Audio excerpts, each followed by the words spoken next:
Hey, welcome to SBRForum Videos. I'm Peter Loshak. We are previewing UFC 159 right now, joined once again by returning guest Nick Kalikas, professional MMA oddsmaker. His website is MMAoddsbreaker.com, and on the phone we are joined by Brad Taschuk, who is an MMA writer for MMAoddsbreaker.com and also a contributor for Sportsnet.ca.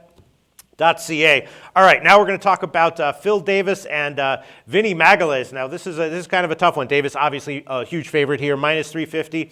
Magalhaes, this is the fight that he's wanted. You know, here's his chance to prove himself. Plus 290. What do you think? You think it's worth a shot that he steps up and gets the upset here, Brad?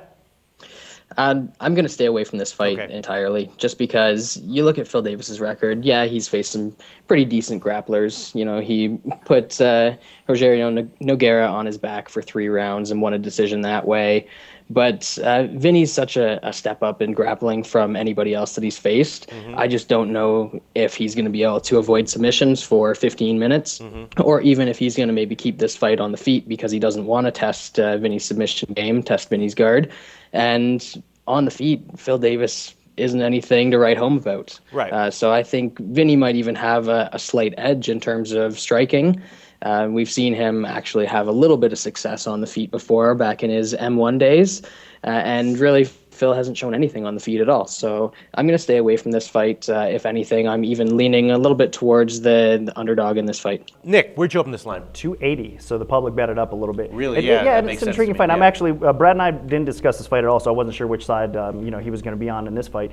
But I agree with him. Again, another spot that I think if you really look at it, what's Phil Davis great at? Wrestling, right? He's good at wrestling, his grappling, his submission game. He's not going to have that submission advantage over Magalhaes, obviously. I mean, his BJJ, for those that don't know about Magalhaes, look him up. I mean, Abu Dhabi, he's off the hook as far as submission game. So Phil Davis cannot compete with Magalhaes on the ground. Now, that doesn't mean he can't avoid the subs. Possibly. Phil Davis is pretty smart fight IQ, so he could probably get the takedowns. And off his back, Vinny's more than capable of getting a sub against most people, but maybe Phil can survive there. So I see that. But standing up, as he mentioned, you know what? He's not good standing up. So Phil Davis is, to me, his overall game is not as good as Vinny. Vinny's a better striker. He's better in BJJ. The only advantage he has in this fight is the wrestling. That may be enough. That's why he's coming in as such a decent favorite. Stand-up's going to be close because Phil Davis' stand-up seems to be improving, and I'm sure he's going to land some shots here on Vinny, but I think it's a kind of a tricky fight.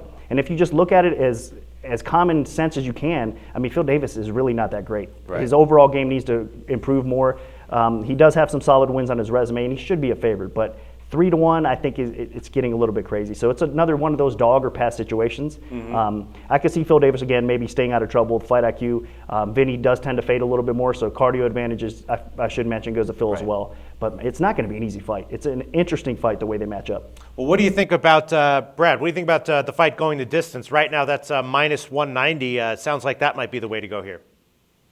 If Davis is going to win, then it's going to go to the distance. If Vinny wins, you really could see anything. Probably not a knockout, because even Rashad Evans, he put some pretty good shots on Davis, and Davis was able to withstand that. But, the other thing to look at is it could end by submission. We don't know quite how Davis is going to stand up to a guy with Vinny's guard. And I think I took a look earlier today. Vinny by submission is plus 600, which is...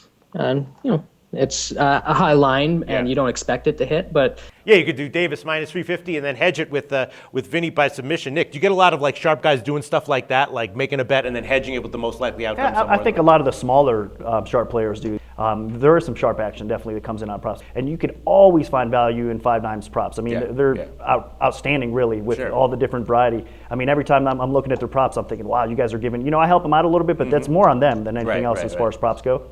And I look at everything, and there's value across the board on a lot of fights. You're tempted to take everything. So it's pretty good. I mean, as far as that stuff goes. And plus 600 is too high. Yeah, I mean, Vinny that's what I think. Yeah, exactly. for sure. Especially because it's so hedgeable. All right, thanks, guys. Great preview.